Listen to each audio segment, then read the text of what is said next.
there's a very, very good chance that Pycon and Janemba are the next Dokkan Fest for Global Dokkan. So let's go ahead and take a look at their units, their banners, their categories, all of that good stuff. Starting, of course, with AGL Pycon. Now I want to say really quick before I even hop in, these are easiest skips of all time. I think the best things about these units are their banners, and that's pretty sad, to be honest, okay? So here we have Righteous Heart Defending Otherworld Pykuhan or Pycon, however you really want to call him.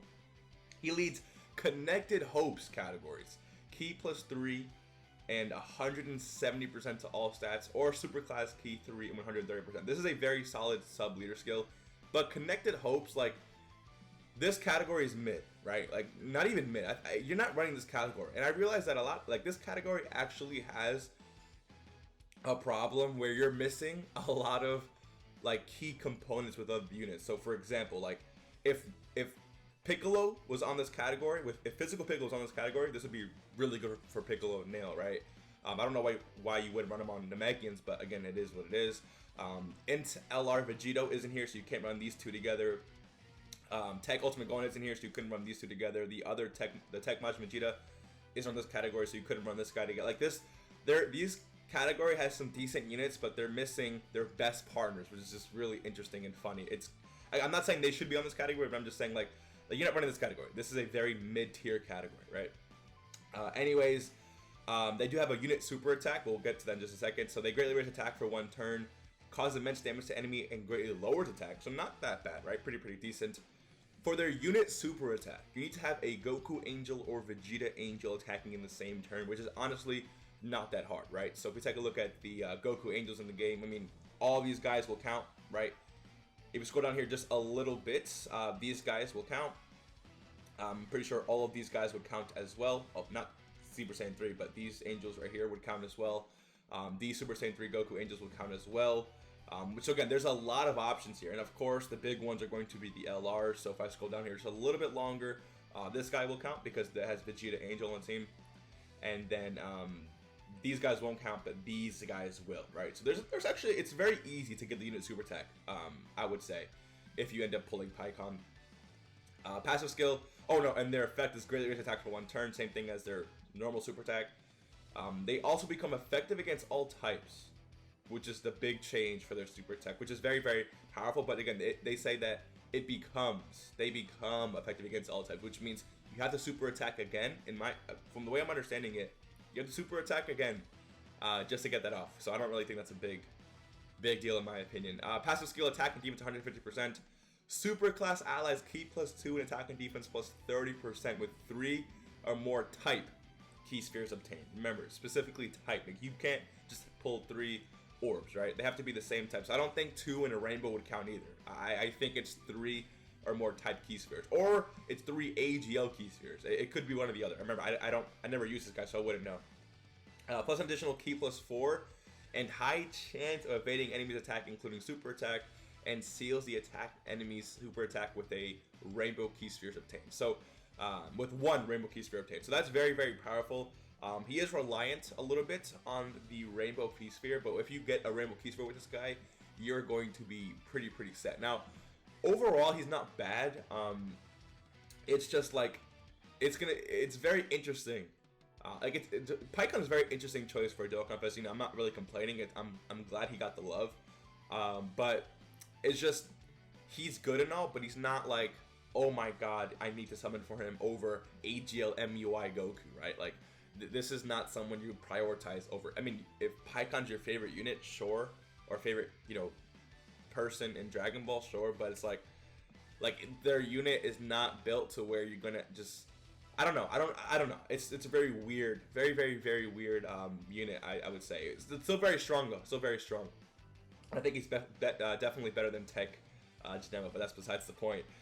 For his banner, I think his banner is really good for especially for like newer players. So AGL Pycon, obviously the new units. LR, the 5th year anniversary. We actually have 2 anniversary LRs on here. So the 5th year anniversary LR and the 3rd year anniversary LR. This guy has aged amazingly well. This guy is still really good. This guy isn't necessarily the greatest. I swear, when Turles gets an EZA, he's going to be really good. Then you have both Broly and Gogeta, which both, in my opinion, easy A's. Gogeta more than Broly, and then Super Gogeta is pretty on this banner as well. So very, very, very good. And then let's move over to Janemba. So Janemba leads Mind and Body Erosion, category key 3, 170% to all stats. Again, you're not running this category. Like, you're not going to run this category. I don't like, unless there's a mission for it, you're not running this category. So I don't really see anyone running that. Or Extreme Class Key 3, 130% to all stats. So again, a very good, solid sub-leader skill, especially for something like Dokkan Battlefield, right? So on the super attack, it does raise defense for 1 turn, which is very good, and cause immense damage to enemy. Passive skill, attack and defense plus 120%. Guards all attacks, which is very powerful. Extreme class allies keep plus 2, and attack and defense plus 30% with 4 or more type key spheres obtained. So this is where, like, I think he's a little bit worse than Pikkon. Why isn't this just 3? If this is just 3, you know how much more often you can get this? Like, I know it's just 1 key, but that 1 key does make a difference. It's a lot easier to get 3. And when it says type, I'm pretty sure it means their type. So tech orbs, right?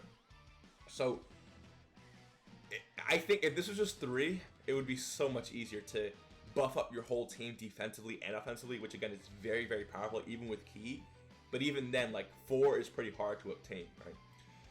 And then reduces damage received by 30% with 2 or more rainbow key spheres obtained. He's literally just Pikkon with one extra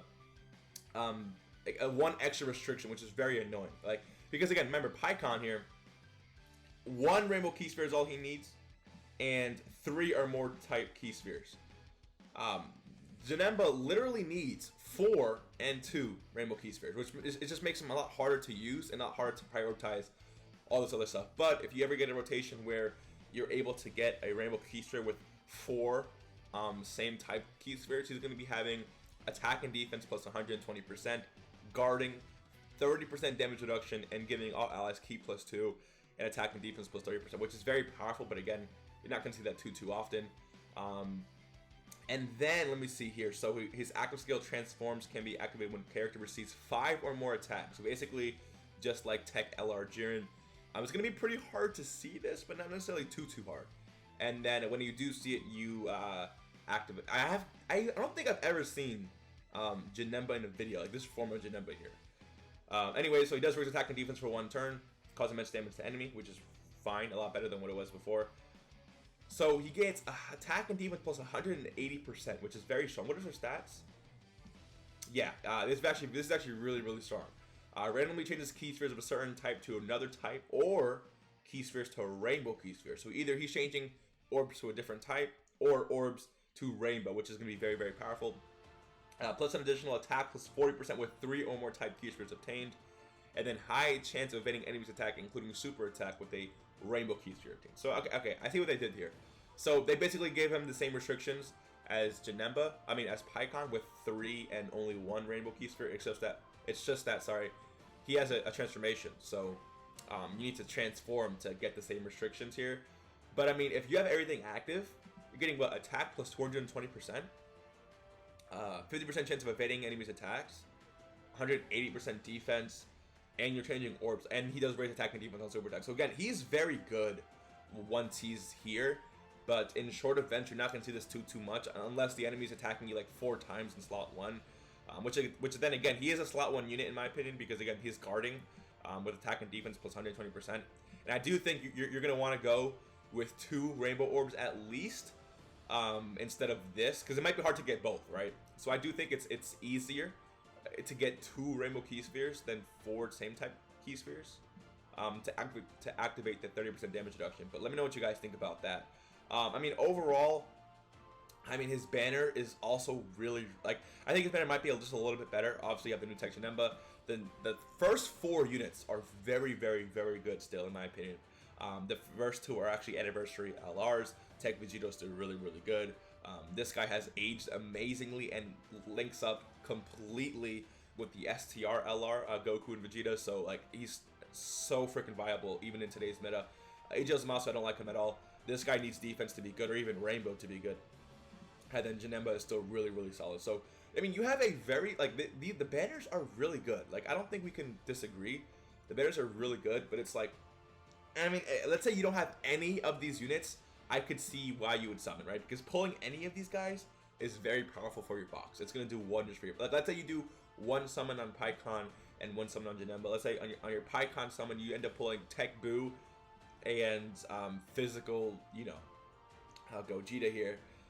That's a very good multi, right? And then one multi on here, you end up pulling Tech Vegito Blue and this Trunks, and you don't have either of them.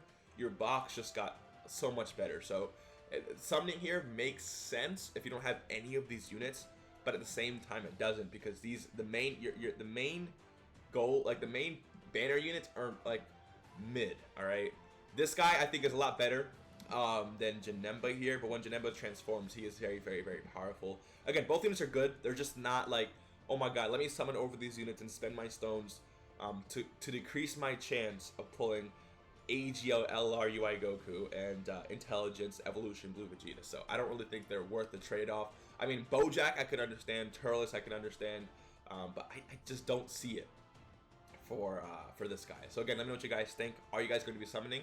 Let me know. If you guys enjoyed today's video, hit the like button, subscribe if you are new, and I'll see you in the next one. Peace.